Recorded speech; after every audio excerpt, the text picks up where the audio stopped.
আসসালামু আলাইকুম ভিউয়ার্স, আমি মোয়াল্লেম হোসেন। টেক টিম বিডির পক্ষ থেকে আপনার জানা আন্তরিক শুভেচ্ছা ও অভিনন্দন। তো ভিউয়ার্স, আমি আজকে আপনাদের যে বিষয়টি নিয়ে টিউটোরিয়াল দেওয়ার চেষ্টা করব সেটা হচ্ছে যে মূলত যারা ইউটিউবিং শুরু করতে যাচ্ছেন অথবা যারা ইউটিউবিং করবেন অথবা যারা মূলত ইউটিউবিং শুরু করছেন, মানে খুব কয়েকটা ভিডিও দেওয়া হয়েছে। তো তাদের জন্য আজকের এই ভিডিওটা খুবই গুরুত্বপূর্ণ এবং আশা করি আপনারা এই ভিডিওটা দেখলে অনেক কিছু শিখতে পারবেন। কারণ আপনি ইউটিউবিং শুরু করছেন কিন্তু মূলত আপনি কোন ভিডিও আপলোড দেবেন অর্থাৎ কোন ক্যাটাগরির উপরে আপনার মূলত ভিডিও তৈরি করার ইচ্ছা আছে। তো আসলে এই মূলত নিয়ে অর্থাৎ আপনি ভিডিও তৈরি করবেন ঠিক আছে, কিন্তু যদি আপনার ইউটিউবের কোনো নিয়ম শৃঙ্খলা ঠিক না থাকে, ভিডিও কন্টেন্টের কোনো ঠিক না থাকে, সেক্ষেত্রে কিন্তু আপনি ভিডিও আপলোড দিলেও আপনার চ্যানেলটা খুব বেশি দূর নিয়ে যেতে পারবেন না। এর একটাই কারণ হচ্ছে যে আপনি এই জিনিসগুলো জানেন না। তো আজকের ভিডিওটা আপনাদের জন্য খুবই গুরুত্বপূর্ণ যারা মূলত ইউটিউব শুরু করবেন এবং শুরু করতে যাচ্ছেন এবং অথবা নতুন শুরু করছেন। তো চলুন শুরু করি আজকে আমার মূল ভিডিওতে কি থাকছে। সর্বপ্রথম যে জিনিসটা থাকছে সেটা হচ্ছে যে মূলত আপনি কোন টপিকসের উপরে ভিডিও তৈরি করবেন সেটা আপনার জানতে হবে। অর্থাৎ আপনি মনে করেন যে মিউজিক নিয়ে যদি কাজ করেন, আপনার ওই জিনিসটার উপরে ইন্টারেস্ট, অর্থাৎ মূলত আপনি যে টপিকসটার উপরে নিয়ে কাজ করবেন সেই জিনিসটা হচ্ছে মূলত আপনার ইন্টারেস্ট, অর্থাৎ আপনার ওই টপিকসের উপরে ইন্টারেস্ট আছে কিনা। ধরেন আপনি মনে করেন যে কমেডি নিয়ে বা ফানি নিয়ে কিছুদিন কাজ করলেন, 20-30টা ভিডিও আপলোড দিলেন, 40টা আপলোড দিলেন, তখন আপনি দেখলেন যে ফানি ভিডিও তৈরি করতে মিনিমাম 4-5 জন 3-4 জন লাগে। সেক্ষেত্রে কিন্তু আপনি তাদেরকে সবসময় পাবেন না। যদিও পান, আপনার যে 4-5 জন ফ্রেন্ডস আছে তাদের কিন্তু একটা খরচ আছে এবং এই লোকগুলো আপনি সবসময় রাখবেন, তাদের একটা, তো আপনি কিন্তু সেই খরচগুলো দিয়েই তাদেরকে রাখতে হবে।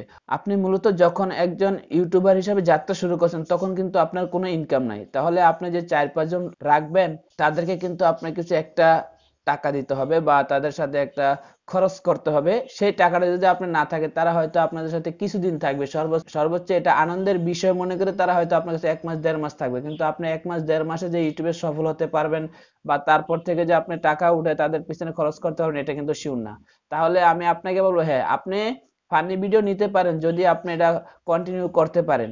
তো সেজন্য আমি মূলত যে জিনিসটা বলার চেষ্টা করছি সেটা হচ্ছে যে আপনি যে জিনিসটার উপরে ভিডিও তৈরি করবেন ওই জিনিসটার উপরে আপনার আগ্রহ আছে কিনা, অর্থাৎ আপনি 1 মাস বা 2 মাস কাজ করার পর যেন আপনি ওই কন্টেন্ট থেকে আপনি ফিরে না আসেন। যেমন আপনি মনে করেন যে 15 থেকে 20 দিন আপনি ফানি ভিডিও আপলোড দিলেন, তারপর আপনার দেখতেছেন যে আপনার এই টপিকটা ভালো লাগতেছে না, অর্থাৎ ভিউ হোক অথবা না হোক এটা হচ্ছে পরের বিষয়। আর মূলত জিনিসটা ডিপেন্ড করে যে আপনার আগ্রহ আছে কিনা।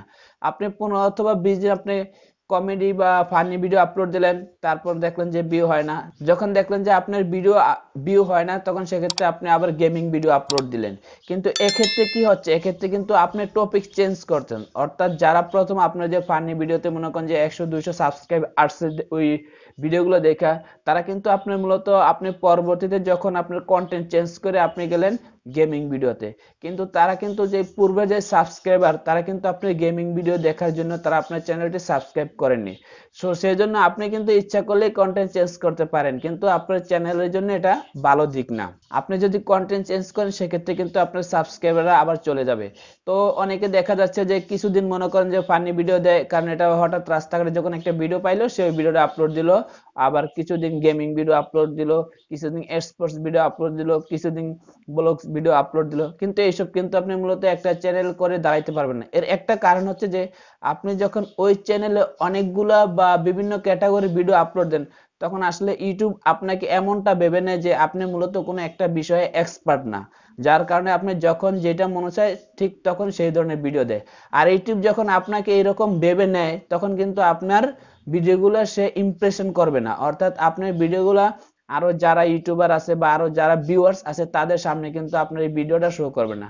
যদি ইউটিউব নিজ ইচ্ছা থেকে আপনার ভিডিওটা ইমপ্রেশন না করে সেক্ষেত্রে আপনি কোনোদিনই যত ভিডিও দেন কিন্তু আপনি সাকসেসফুল বা সফল ইউটিউবার হতে পারবেন না। তো সেজন্য আমার কথা হচ্ছে যে আপনি যেই টপিকস নিয়ে কাজ করেন না কেন আপনার ওই টপিকসটার উপরে ইচ্ছা থাকতে হবে বা ইন্টারেস্ট থাকতে হবে। ভিউ হোক অথবা না হোক এটা হচ্ছে বড় বিষয় না। আপনার ইউটিউবে যতগুলো ক্যাটাগরি আছে সব ক্যাটাগরি দিয়ে অনেকে লাখ লাখ টাকা ইনকাম করে। তো এটা হচ্ছে পরের বিষয়, আগে হচ্ছে আপনাকে শুরু করতে হবে। তো সেই জন্য আমার মূল কথা হচ্ছে যে আপনি যে টপিকসটা নিয়ে কাজ করবেন সেই টপিকসটার উপরে আপনার ইন্টারেস্ট থাকতে হবে অবশ্যই। দ্বিতীয় নাম্বার, 2 নম্বরে যে বিষয়টা আছে সেটা হচ্ছে এক্সপিরিয়েন্স, অর্থাৎ আপনি মূলত আমি এখানে ইন্টারেস্টটা প্রাধান্য দিচ্ছি, এর কারণ হচ্ছে যে অনেক সময় দেখা গেলো যে আমার একটা জিনিসের উপরে এক্সপিরিয়েন্স আছে কিন্তু সেই জিনিসটা আমার ভালো লাগে না, সেক্ষেত্রে আমি ওই জিনিসটা দিয়ে বেশি দূর কাজ করলে আমার যেহেতু এটা ভালো লাগে না সেই জন্য কিন্তু আমি ওই জিনিসটা পরবর্তীতে আর করবো না, অর্থাৎ 1 মাস 1.5 মাস করার পর ওই জিনিসটা আর করবো না। তো সেই জন্য আমি প্রথমে ইন্টারেস্ট রাখলাম এবং 2 নম্বরে সেটা হচ্ছে এক্সপিরিয়েন্স, অর্থাৎ আমি মনে করি যে আপনার এমন একটা টপিক বেছে নেওয়া উচিত যে টপিকটার উপরে আপনার একটু হলেও এক্সপিরিয়েন্স আছে। এর কারণ হচ্ছে যে আপনি যেহেতু ওই টপিকসটার উপরে একটু এক্সপিরিয়েন্স আছে সেই জন্য আপনি ওই টপিকসটার উপরে কাজ করলে একটা ভালো কাজ করতে পারবেন বা মোটামুটি একটা অন্যদের চেয়ে একটা ভালো কাজ করতে পারবেন। অন্যদের চেয়ে ভালো এটা বলি না, কিন্তু মূলত আপনি যে অন্যান্য ক্যাটাগরির মধ্যে যে এই কাজটা বেছে নিয়েছেন আমি মনে করি আপনি এই কাজটা একটু হলে আপনি ভালো পারেন অন্য ক্যাটাগরি থেকে। তো সেজন্য আপনাকে একটু এক্সপিরিয়েন্স নিয়ে হইলেও শুরু করতে হবে, তাতেও কোনো সমস্যা না যদি দেখতেছেন যে আপনার কোনো টপিক্সের উপরেও এক্সপিরিয়েন্স নাই, আপনি তখন যে জিনিসটা ভালো লাগে সেটা নিয়ে শুরু করবেন। আর আমি আপনাদের একটা জিনিসই বলে দিই, আপনি কখনো আপনার ইউটিউব চ্যানেলে বিভিন্ন ক্যাটাগরি ভিডিও আপলোড দিবেন না, এতে আপনি ইউটিউবের অ্যালগোরিদমের কাছে কোনো স্পেশালিস্ট তৈরি হতে পারবেন না। যদি ইউটিউবের কাছে আপনি কোনো স্পেশালিস্ট বা কোনো গুরুত্ব তৈরি করতে না পারেন সেক্ষেত্রে কিন্তু আপনার চ্যানেলটা খুব বেশি দূর যেতে পারবে না। আচ্ছা, আমি যদি আপনাকে ব্যক্তিগতভাবে একটা প্রশ্ন করি, আপনি মনে করেন যে আপনি অসুস্থ বা আপনি কিডনি বা অপারেশন করবেন, আপনি একজন যে কিডনি বিশেষজ্ঞ আপনি তার কাছে যাবেন, নাকি আরেকজন ডাক্তার আছে সে নাকি ডাক্তারও এক্সপার্ট, সে ইঞ্জিনিয়ারিং বিষয়ে এক্সপার্ট এবং সে মনে করেন যে ফ্রিল্যান্সিংও পারে, এখন আপনি মূলত কোন লোকের কাছে যাবেন? মূলত যে লোক তিনটা পারে অর্থাৎ ডাক্তার, ফ্রিল্যান্সিং, ইঞ্জিনিয়ারিং, আপনি আমার মনে হয় যে আপনি তার কাছে যাবেন না। এর একটা কারণ আছে যে একটা লোক তিনটা বিষয় জানতে পারে কিন্তু সে তিনটা বিষয়ে এক্সপার্ট হতে পারে না। তো সেজন্য আপনি অবশ্যই ওই যে কিডনি ডাক্তার আপনি তার কাছে যাবেন, অর্থাৎ সে ওই বিষয়টা খুব বেশি এক্সপার্ট। তো সেজন্য ইউটিউবের অ্যালগোরিদম আপনাকে ভেবে নেবে যে আপনি বিভিন্ন যখন মন চায় সেই ভিডিও আপলোড দেন, ঠিক আছে, কিন্তু আপনি মূলত কোনো বিষয়ে এক্সপার্ট না। তো সেজন্য আপনাকে যে কোনো একটা বিষয় বা অথবা ফ্রিল্যান্সিং বিষয়ে জিনিসটাকে নিশ বলে, অর্থাৎ কোনো একটা স্পেসিফিক টপিক নিয়ে কাজ করাকে বলা হচ্ছে নিশ। তো আমি মূলত আপনাদের যে জিনিসটা বলি সেটা হচ্ছে যে আপনি যে বিষয়টা নিয়ে কাজ করবেন সেটা যেন আপনার আগ্রহ থাকে, তাইলে আপনি ওই জিনিসটা বেশি দিন কাজ করতে পারবেন। এবং 2 নম্বরে এসে সেই বিষয়টার উপর আপনার একটা এক্সপিরিয়েন্স যাতে থাকে। 3 নম্বরে যে বিষয়টা নিয়ে আমি আপনাদের উপরে কথা বলবো সেটা হচ্ছে এভারগ্রিন।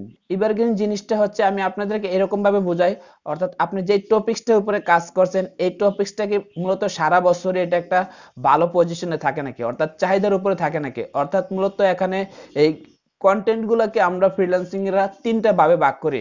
1 নাম্বার হচ্ছে সিচুয়েশনাল কন্টেন্ট, অর্থাৎ মনে করেন যে বর্তমানে কিন্তু ইউক্রেন এবং রাশিয়ার যুদ্ধের যদি কোনো ভিডিও দেন সেই ভিডিওগুলো ভালো চলবে, কিন্তু যখন এই যুদ্ধটা থেমে যাবে তখন কিন্তু এই ভিডিওগুলো আর চলবে না, অর্থাৎ আজ থেকে 5 বছর পর যখন এই যুদ্ধ থেমে যাবে তখন আপনি মনে করেন যে তখন যদি এই ইউক্রেন এবং রাশিয়ার যত ভিডিও আপলোড দেন না কেন এই ভিডিওগুলো কিন্তু আর কেউ দেখবে না। সো সেজন্য এই কন্টেন্ট গুলোকে আমরা একটা ভাগে ভাগ করছি, তো সেটা হচ্ছে যে সিচুয়েশনাল কন্টেন্ট, অর্থাৎ কোন সিচুয়েশনের উপরে তৈরি করে যে কন্টেন্ট তৈরি করা হয় তো সেটাকে মূলত বলা হয় সিচুয়েশনাল কন্টেন্ট। তো আমি মূলত আপনাকে সিচুয়েশনাল কন্টেন্ট তৈরি করতে বলবো না, কারণ আমি আপনাকে বলবো এভারগ্রিন, অর্থাৎ যেই জিনিসের সারা বছর চাহিদা থাকে।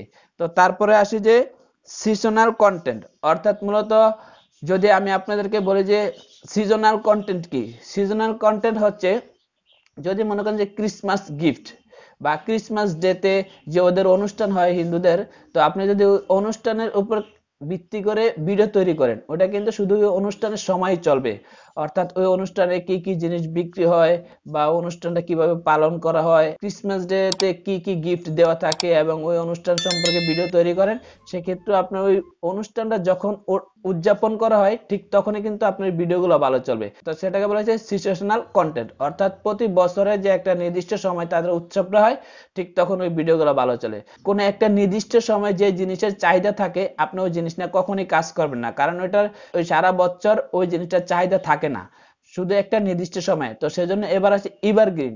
এভারগ্রিন জিনিসটা হচ্ছে এমন একটা টপিক যেটা সারা বছরের চাহিদা থাকে। যদি আপনি এখন মনে করেন যে আপনি মোবাইলের রিভিউ দিবেন, কিন্তু এটা কিন্তু মূলত সারা বছর এটা চাহিদা থাকে। যদি আমি আপনাকে বলি যে আপনি ওয়াচ, যে আমরা হাতে ওয়াচ পরি সেই ওয়াচের আপনি রিভিউ দেন, সেক্ষেত্রে কিন্তু এটা সারা বছর চাহিদা থাকে। তো মূলত আমি এটা মূলত বুঝাইছি যে মোবাইল দিয়ে, কিন্তু আপনি যে মোবাইলের উপরে এক্সপিরিয়েন্স না থাকে অর্থাৎ মোবাইলের বিভিন্ন এমন একটা টপিক বেছে বের করবেন সেটা মূলত কোন জিনিসটার উপরে আপনার এক্সপিরিয়েন্স আছে এবং ওই টপিকসটা এভারগ্রিন আছে কিনা। তো এভারগ্রিন বের করতে হলে আপনাকে এটা বিস্তারিত অনেক লং হয়ে যাবে ভিডিওটা। তো সেই এভারগ্রিন জিনিসটা খুঁজে বের করবেন কিভাবে সেটা আমি আরেকটা ভিডিওতে দিব। তো আজকে আমার মূলত যে ভিডিওটা তৈরি করা সেটা হচ্ছে যে আপনি ভিডিও তৈরি করবেন কোন কন্টেন্টের উপরে, সেটা মূলত তিনটা জিনিসের উপরে ডিপেন্ড করবে। এক নম্বরের জিনিস হচ্ছে আপনার ইন্টারেস্ট, আপনার ওই ভিডিওর উপরে বা ওই কন্টেন্টের উপরে ইন্টারেস্ট আছে কিনা। দুই নাম্বার হচ্ছে আপনার এক্সপিরিয়েন্স এবং আপনার ওই বিষয়টার উপরে কোনো এক্সপিরিয়েন্স আছে কিনা। তিন নাম্বার হচ্ছে আপনার ওই টপিকসটা এভারগ্রিন কিনা, অর্থাৎ ওই জিনিসটা সারা বছর চাহিদা আছে কিনা। আপনি যে ভিডিও দিবেন সেগুলো যাতে সারা বছর চাহিদা থাকে, আপনি এমন একটা নিশ বা টপিকস নিয়ে কাজ করবেন। তো যদি আজকে আমার ভিডিও থেকে আপনি একটু হলেও উপকৃত হবেন, আশা করি আমার চ্যানেলটা সাবস্ক্রাইব করবেন এবং লাইক কমেন্ট শেয়ার করবেন। তো আজ এই পর্যন্ত, আসসালামু আলাইকুম।